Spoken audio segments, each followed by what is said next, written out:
Roy Alcalay, most of you probably know, has been in the GBA Parkinson's at least I know from him since about 2007. He's now at Alcalay Center in Tel Aviv, and he'll be presenting on relevant biomarkers.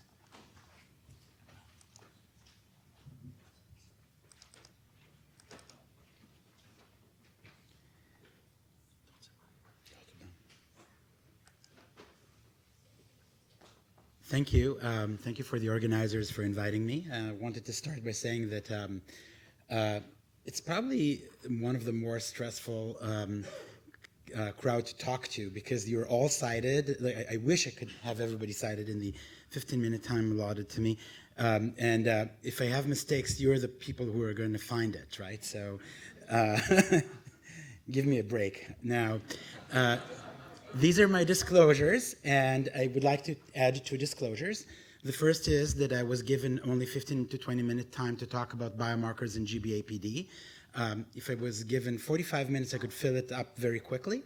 So I have only 2 ways to handle this. One is to really not talk about everything, but just cherry pick whatever I can. And the second is to talk really fast, which I'll try to do both. And the second point that I wanted to make in the disclosures is that as opposed to the previous 2 talks, I'm not going to talk about the biology. I was asked to talk about biomarkers in Parkinson's. So it's not necessarily how GBA is related to Parkinson's and how does it cause Parkinson's. It's what is a useful or not useful. It's a much more pragmatic approach to Parkinson's. I'll give you an example that is not specifically GBA, so maybe we'll antagonize less people. But we don't know if alpha-synuclein is an innocent bystander or pathogenic in PD.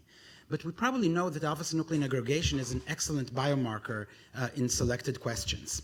So biomarkers can be useful even if the biology underneath explaining them is not completely understood. When we talk about biomarkers, I think we always go back to the same table of a 2x2, where the rows are no PD, yes PD, and the columns is no GBA1, yes GBA1. And then we basically have 4 groups of people who are non-carriers without PD, people with PD that are non-GBA carriers, those with GBA PD, and those that are GBA carriers without Parkinson's that are at risk. Now, when we look at the group and we look at the field, there's multiple questions that one can ask. Can we identify GBA PD?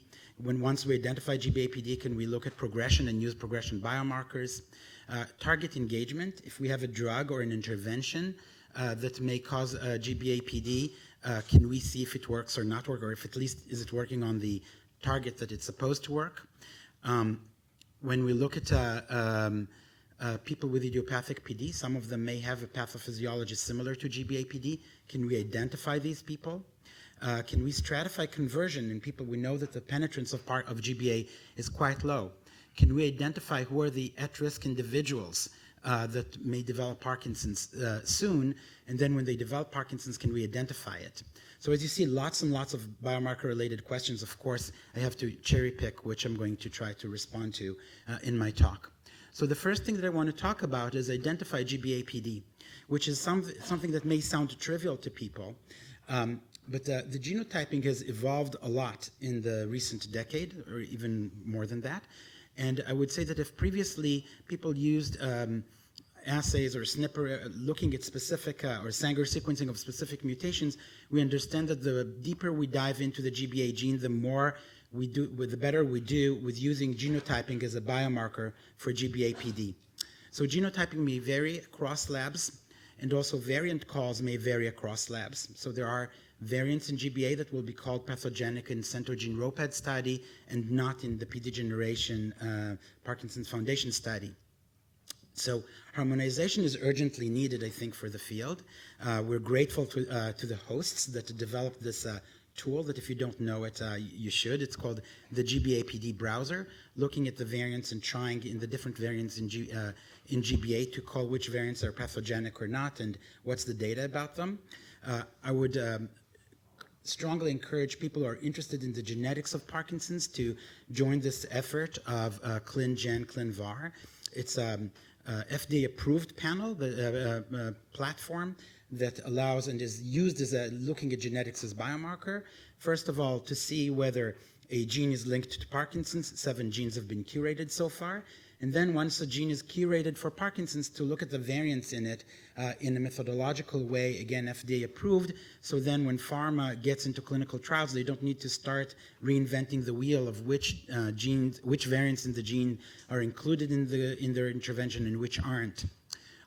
We urgently need help with it, because the more people, the more universal consensus we reach on what is GBAPD, who is a GBAPD, the better it is. We just have the example from the recent year of the publication about the African variant in the intron. It needs to be curated.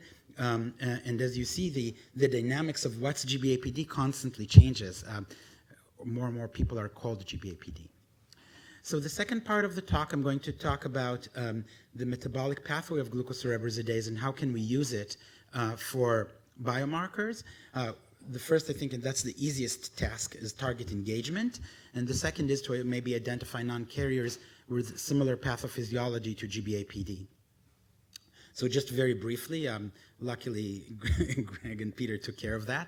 2 major substrates for GCase, glucosylceramide and glucosylsphingosine, broken down by GCase to ceramide, glucose, and sphingosine respectively. We can either measure glucosylcerebrosidase GCase activity, or measure the concentration of the protein, or we can look at the lipids concentrations. They all can be potentially used as biomarkers. So starting with the enzymatic activity, this is the data from the paper that Guy was referring to in the introduction, where at the right, we genotyped and measured enzymatic activity in a cohort of roughly 800 people with and without GBA mutations, with and without PD. And you see that the GCase activity as measured in dried blood spot is excellent biomarker for double carriers, for heterozygotes or compound heterozygotes. Their activity is lower in a way that does not overlap with heterozygotes or non-carrier. Excellent biomarker for Gaucher. Among heterozygotes and non-carriers, there is a significant overlap, but still reduced activity. And in that study, but it was inconsistently repeated in other studies, we see reduction in activity in idiopathic PD compared to controls. So the biomarker is good to detect Gaucher, what it was really designed for. Heterozygotes, lower activity with significant overlap with non-carriers. When we dive into the specific mutations, we see one of the challenges of the biomarker. This is a crowd that understands GBA, so I can say N370S is a mild mutation, and the mean activity is 6.4, while 3 severe mutations, L444, P84GG, and IVS2+1, have enzymatic activity between 7 and 8, which argues that there is reduced activity that is not captured by the assay as measured. This was measured at Genzyme Sanofi, and just an anecdote that, for this talk, that LARC2PD had even higher activity, enzymatic activity than idiopathic PD or non-carriers. When the group in Tel Aviv Medical Center replicated the study, doing this in Centogene with dried blood spots again, they see again reduced enzymatic activity in GBA heterozygotes with not significant elevation in the LARC2PD. It's interesting to show that the enzymatic activity as measured here is roughly half of what it was in the Sanofi Columbia study, arguing again to the point that I'm going to repeat myself, saying we need harmonization in the field. When we went back with the Sanofi lab to the PPMI study and tried to measure GCase activity longitudinally, you can see from the spaghetti plots that it's not a great biomarker for GBA or GBA-PD. You can see from the single Gaucher patient in the PPMI study that, again, it's an excellent biomarker for Gaucher. That person didn't know he had Gaucher. The enzymatic activity was repeatedly low. He's now being treated. Enzymatic activity over time maybe slightly goes up, but it's probably because of the freezer time. The samples that are older were longer in the freezer. When we looked at GCase activity as a biomarker of severity, we see that the UPDRS is lower in people with higher enzymatic activity. Maybe a biomarker for milder disease severity over time needs to be replicated. Probably a more accurate way of measuring GCase activity will be in leukocytes. I'll show later data from England, but a shout out for the groups from Nick Zamko and Malu Tanzi. WAPA is a protocol they're developing to measure GCase activity in PBMCs. Maybe will be helpful to also measure LARC2 activity. Some people, for unknown reasons, investigate that gene. And we do need, again, harmonization, and maybe when we measure it in leukocytes or maybe in specific cells, we'll get even more accurate biomarker than dried blood spots. GKs in CSF can be measured, like you'd say, why measure it in blood? Measure it in CSF. It's a neurological disease, Parkinson's. The problem is that the CSF pH is probably a pH where the GKs doesn't work.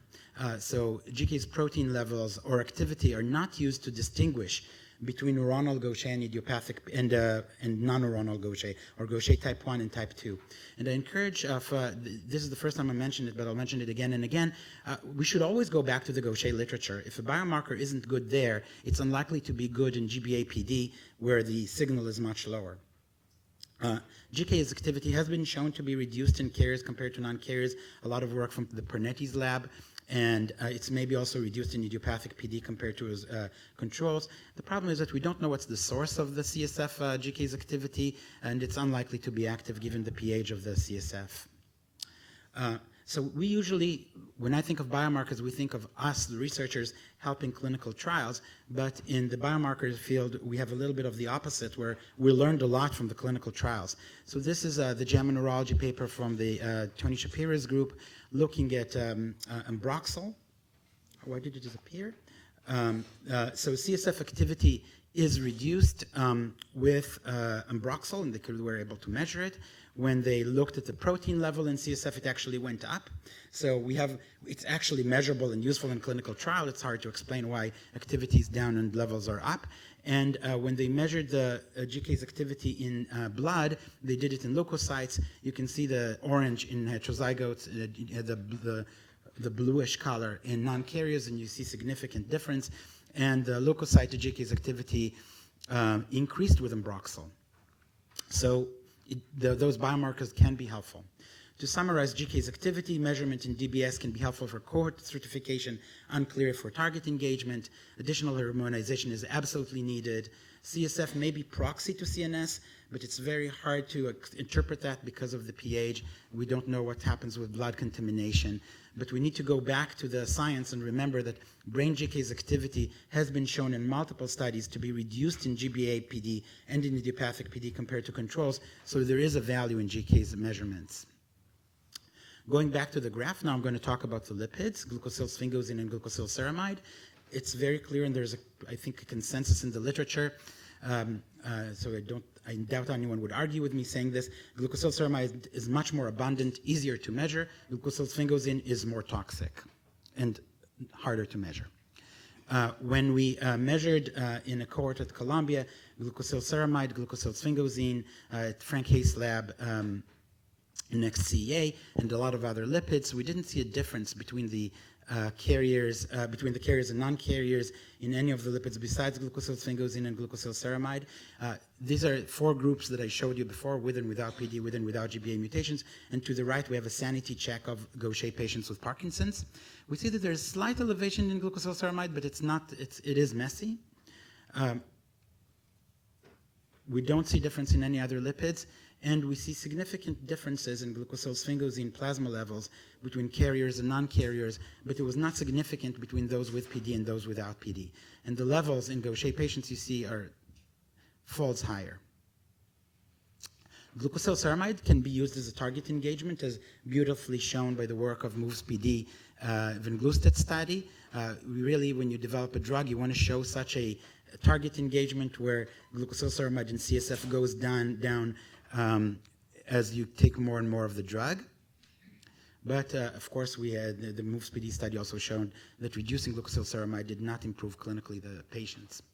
And then going back to tying the first 2 parts of the talk, when we went back to the Columbia samples with Merck and measured glucosylsphingosine in even E326K carriers, we see that even in carriers of variants that don't cause Gaucher, glucosylsphingosine is elevated, so the biomarkers help validate one another. E326K is probably GBA-PD with elevated glucosylsphingosine. The mechanism is still unknown. Okay, so just to summarize the lipids, glucosylsphingosine and glucosylceramide are not, glucosylsphingosine but not glucosylceramide is routinely used as a marker for Gaucher disease, so we need to think about that when we look at both for Parkinson's. Glucosylceramide in plasma and CSF may be used as target engagement, as shown by the MOVES PD study. However, Again, as shown there, reducing it did not improve Parkinson's or its trajectory. Plasma glucosylsphingosine can be measured reliably. That's the results in the last year or two. And glucosylsphingosine in CSF assays are in progress. Again, blood contamination may be affected, so we need to be careful. And I'll be very quick and finish with stratifying conversion and talking about, okay, we talked about the GBA pathway, what about PD?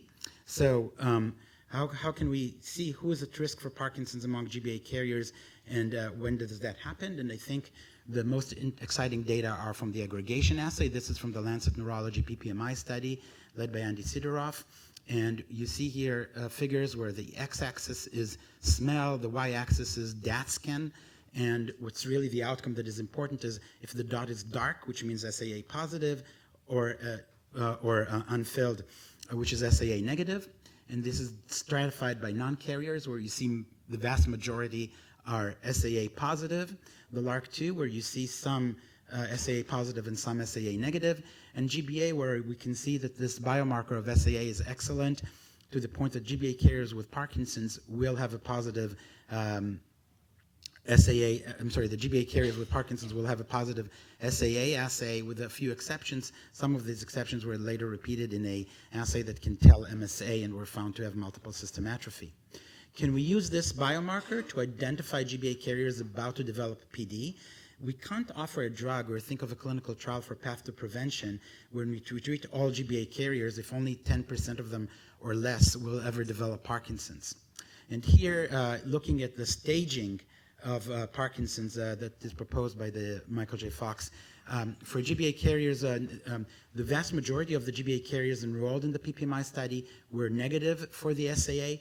Those that were positive were more likely to have DAT positivity and more likely to have hyposmia, arguing that SAA may be a biomarker for conversion. So just I'll finish with take-home messages of what do we need to do, what are the unmet needs. This is for all the funders in the audience. Unmet needs is for harmonization of GCase measurements in blood, in DBS, in PLEP, and in leukocytes and PBMCs. Measurements of glucosylsphingosine in CSF will be extremely useful. And identify GCase-related biomarkers that are associated with PD biology. For this, we need to understand how GBA mutations cause Parkinson's exactly, but it will be really nice to compare GBA carriers with and without PD and see some kind of biological markers that is GBA-related, not SAA-related. And it will be very helpful to identify near conversion biomarkers for GBA. Maybe SAA is the answer. I would like to thank all my collaborators. The people in the photo are from of Tel Aviv. At the top right, the clinic. At the bottom is the clinical group, Columbia University colleagues, the genetics lab, including our hosts, Girulo and Ziv Ganor, Sanofi that helped with the GCase activity, and the Gaucher clinics that I constantly learn from them, Manisha Balwani from Sinai and Ari Zimran from Sharei Tzedek. Thank you.